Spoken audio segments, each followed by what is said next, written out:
Nobody could have imagined that this would ever grow out of that crisis, but it did. Barack Obama, when he ran for president of the United States, said, if we don't take up the fight to change the way politics works, then real change that will make a lasting difference in the lives of ordinary Americans, will keep getting blocked by the defenders of the status quo.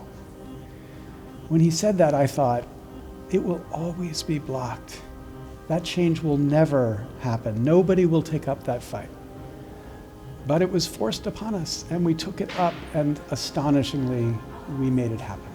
We went from a model that was top-down, with authoritarian kind of governments, with the central bank that is completely opaque, producing private money that does not really invest into what people really need, to a model that is bottom-up, where people are using currency, data, city infrastructures to create this kind of green, feminist, digital cities that really work for the many and that really enable this kind of radical democracy that we are living in today.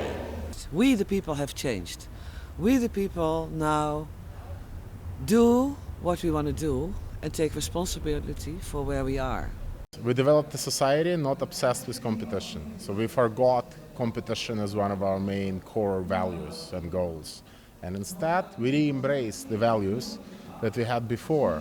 Solidarity, cooperation, engaging in activities that are not driven by expectations of profitability, for example. Right now we have 20 spaces and we have a big community of Hub citizens. So the Hub City project at the beginning was just an utopia to propose an alternative to the smart city, official smart city project, and prove that you can have smart cities by help people to become smart. So my part is like a digital peacekeeper. We made a space where everybody can share their reflections on what the problem is. And instead of talking about how to fix it, we first have people share what they mean by fixing it, what they feel about fixing it, and so on, so that we have a common map of the issues at hand. And very quickly, people understood that there are certain pathways that are very thin, that are very difficult, but that's the only way out of the wicked problem.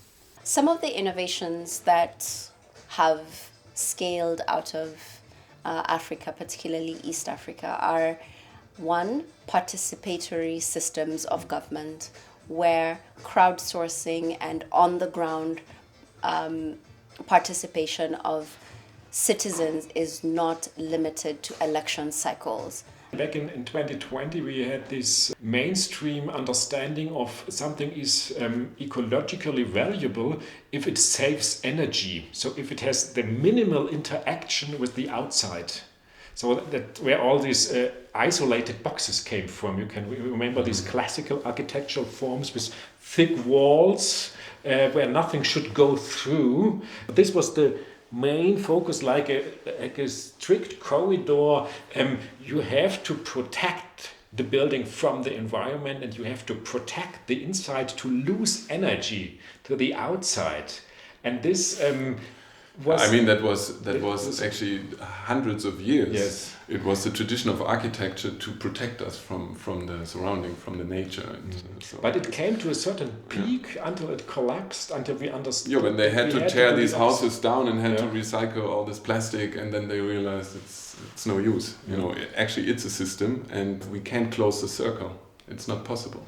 Okay, so back in 2019, everybody was running around saying, the robots are coming, they're taking all of our jobs.